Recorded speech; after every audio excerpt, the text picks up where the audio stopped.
मित्रों, जय सिया राम। आज हम लोग अपने इस वीडियो के माध्यम से ज्येष्ठ मास के शुक्ल पक्ष में निर्जला एकादशी व्रत की कथा का श्रवण करेंगे। एक बार भीमसेन ने पूछा भगवान श्री कृष्ण से कि मैं कोई व्रत नहीं करता हूँ, मेरी माता कुंती तथा मेरे भाई लोग एकादशी व्रत करते हैं, कृपया करके मुझको ऐसी कोई व्रत बताइए जो साल में एक बार किया करें और पूरे पूरे व्रत का फल हमें मिल जाए। भगवान श्री कृष्ण ने कहा कि इस बात को व्यास जी अच्छी ढंग से बता सकते हैं, क्योंकि सारे शास्त्रों का जानने वाले हैं, मर्मज्ञ हैं, वो उनके पास चला जाए। व्यास जी ने भीमसेन से कहा कि हे कुंती नंदन, अगर तुम ऐसा चाहते हो कि साल में एक व्रत करते हैं तो तुम कृपया करके ज्येष्ठ मास के शुक्ल पक्ष में जो निर्जला नाम की एकादशी होती है उसका व्रत करें, उसकी विधि विधान से पूजन करें तथा उसको करने से आप पूरे साल के व्रत का फल वो आपको प्राप्त होगा।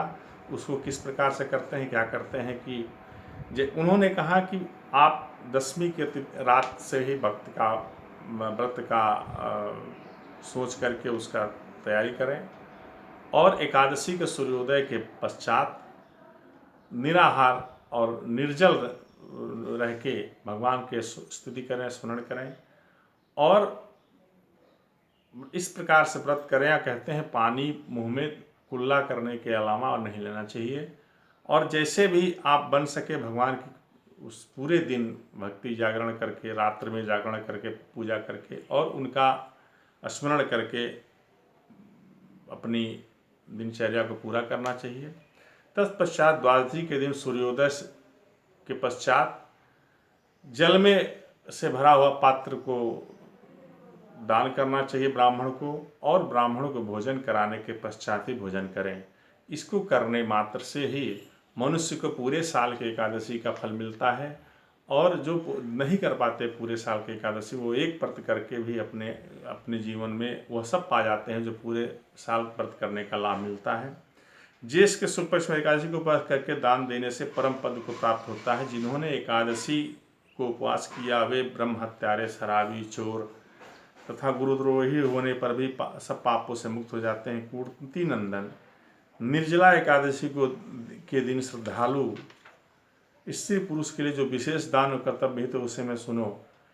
उस दिन जल में शयन करने वाले भगवान श्री विष्णु का पूजन करके जलमयी धेनु का ध्यान करना चाहिए। और जलमयी धेनु का ध्यान, प्रत्यक्ष धेनु या घृतमयी धेनु का दान उचित है। प्राप्त दक्षिणा और भली भांति मिष्ठानों द्वारा यत्नपूर्वक ब्राह्मणों को संतुष्ट करके, और ऐसा करने से ब्राह्मण अवश्य संतुष्ट होते हैं खिलाने दान दक्षिणा देने से। जो आय संतुष्ट होने पर श्री हरि उनको मोक्ष प्रदान करते हैं जो ऐसा करते हैं। जिन्होंने सम, दम और दान में प्रवृत्त होकर श्री हरि की पूजा और रात्रि में जागरण करते हुए इस निर्जला एकादशी का व्रत किया, उन्होंने अपने साथ ही बीती हुई 100 पीढ़ियों को और आने वाली 100 पीढ़ियों को भगवान वासुदेव के धाम में पहुंचा दिया, ऐसा कहा गया है। और निर्जला एकादशी के दिन अन्न, वस्त्र, गौ, जल, शैया, सुंदर आसन, कमंडलू तथा छाता दान करना चाहिए। जो श्रेष्ठ एवं सुपात्र ब्राह्मण को जूता दान करता है वह सोने के विमान पर बैठकर स्वर्गलोक में प्रतिष्ठित होता है। और जो इस एकादशी, निर्जला एकादशी के महिमा को भक्तिपूर्वक सुनता है और जो भक्तिपूर्वक उसका वर्णन करता है, वे दोनों स्वर्ग लोक में जाते हैं। चतुर्दशी युक्त अमावस्या को सूर्य ग्रहण के समय श्राद्ध करके मनुष्य को जो फल प्राप्त होता है वह इसके श्रवण मात्र से, यानी एकादशी कथा के श्रवण मात्र से ही वह फल उसको प्राप्त मिल जाता है। कथा सुनने का भी बड़ा महत्व है। और नियम पूर्वक जो यह बिना जल पिए अगर व्रत करता है तो उसको अनन्य गुना फल की प्राप्त होती है। जिनका शरीर साथ नहीं देता है, जो नहीं रह सकते हैं व्रत निर्जल, वो एक समय में या एकाध बार तुलसी दल के साथ जल लेके अपना व्रत का पूर्ण करें। भाव ये है कि उस दिन जो है जो भी करें भगवान को अर्पित करें।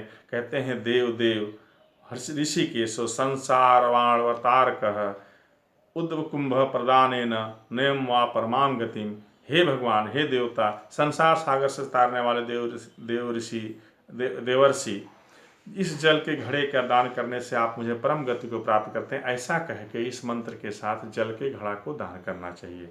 भीमसेन ज्येष्ठ मास में शुक्ल पक्ष जो शुभ एकादशी होती है उसका निर्जल व्रत करना चाहिए तथा उस दिन श्रेष्ठ ब्राह्मणों को शक्कर के साथ जल के घड़े दान करने चाहिए। ऐसा करने से मनुष्य भगवान विष्णु के समीप पहुंच जाता है, आनंद का अनुभव करता है। तत्पश्चात ब्राह्मण को भोजन करके स्वयं भोजन करें, यह एकादशी का फल है। इसको भीमसेनी एकादशी भी कहा गई है, पांडव एकादशी भी कहा गई है। इसको करने से अनन्य गुना लाभ मिलता है। जिन्होंने मेरे चैनल डॉक्टर ओम प्रकाश मानव को सब्सक्राइब नहीं किया, कृपया करके सब्सक्राइब करें।